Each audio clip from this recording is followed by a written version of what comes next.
السلام عليكم ورحمة الله وبركاته. معاكم محمد راشد الكبيسي، موظف في وزارة التخطيط العمراني من بلدية المصلون. لاعب من الاتحاد القطري ذوي احتياجات خاصة، لاعب كراسي متحركة.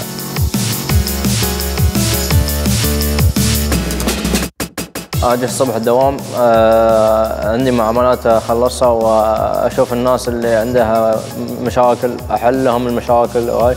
والعصر اروح اتمرن تقريبا من الساعة 5 للساعة 7.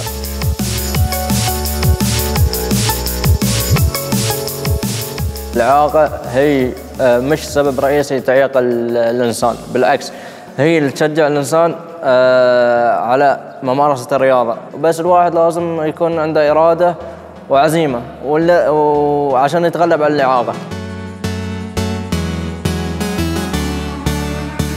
أنا أدعو اللي ما يمارس الرياضة أنه يمارس الرياضة، بالعكس أن الرياضة نمط حياتي والرياضة صارت جزء مني، فاللي ما يمارس الرياضة أدعوه أنه يمارس الرياضة سواء من ذوي الإعاقة سواء إنسان طبيعي.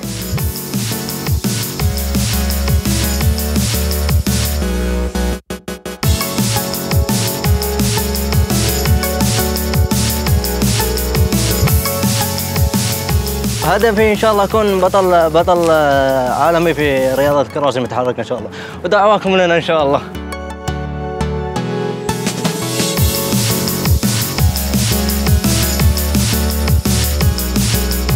مارس الرياضة، أن الرياضة روح الحياة.